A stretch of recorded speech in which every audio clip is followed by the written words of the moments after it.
Justine Jotan, 37 ans, et Patrice Charlemagne, 51 ans, semblaient, en théorie, être un couple heureux, des carrières d'enseignants admirables, un mariage et un bébé.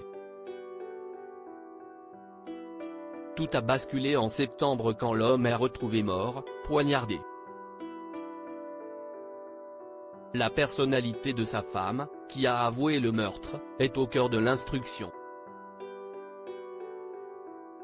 La thèse du cambriolage qui a mal tourné a rapidement été écartée dans l'affaire du meurtre de Patrice Charlemagne, universitaire vivant à Dunkerque et père d'une petite fille. Le drame, survenu au mois de septembre, a défrayé la chronique lorsque les circonstances de cette mort violente ont fait surface. Lors de sa 3e audition, sa femme et enseignante également, Justine Jotan, a avoué avoir tué son époux. L'entourage du couple, qui n'a rien vu venir, est sous le choc mais des choses se dessinent peu à peu. Le magazine Elle est revenu sur ce fait divers terrible en apportant des éclairages, dans l'attente d'un procès et d'un jugement.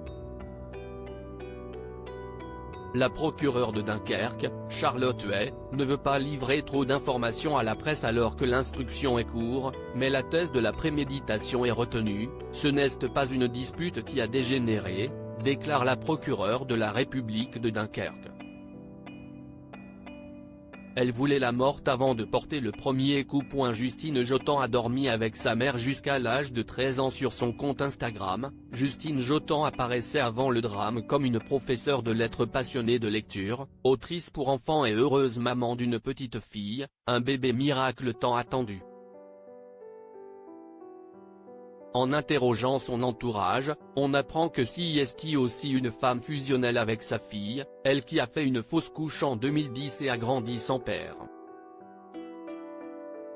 Selon plusieurs proches, Justine Jotan, qui n'a jamais connu son père, reproduit avec sa fille la relation fusionnelle qu'elle a avec sa propre mère, avec qui elle a dormi chaque nuit jusqu'à ses 13 ans, lit-on dans le magazine Elle. Du bonheur d'être père aux difficultés de couple. Patrice Charlemagne, papa aux anges, ne voulait ni se marier ni avoir d'enfants selon son ex-compagne qui décrit aussi un homme doux et solaire, investi quand il était beau-père. À son premier cercle, celui qui apparaissait plutôt comme taiseux ose évoquer ses difficultés dans son couple et devient plus sombre sur sa paternité et son mariage. Des SMS qu'il avait envoyés ont été rapportés à l'enquête. Il aurait aussi souligné les relations compliquées entre sa femme et sa mère. Justine ne peut pas sentir ma mère et m'a promis de la foutre dehors à coups de pied au derche si elle la ramène durant la cérémonie. Je suis coincé entre les deux, a-t-il écrit dans un SMS à un proche rapporté par Le Figaro. La multiplicité des coups de couteau au cœur de l'affaire. Il faut que les expertises psychiatriques précisent les contours de la personnalité de Justine Jotan.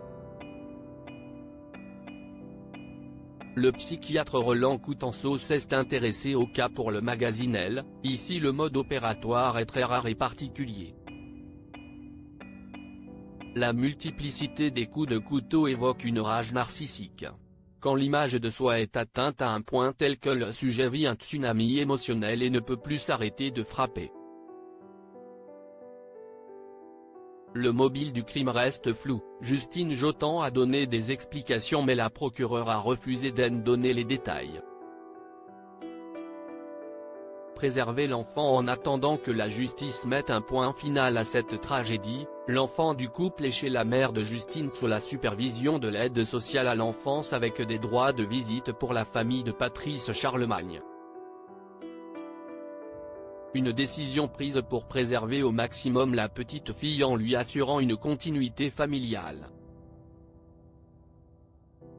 Justine Jotan, qui est détenue actuellement à l'Île-Sequedin, encourt la réclusion criminelle à perpétuité. Justine Jotan reste présumée innocente des faits qui lui sont reprochés jusqu'à la clôture de l'enquête. Retrouvez l'intégralité de l'article dans le magazine Elle du 16 novembre.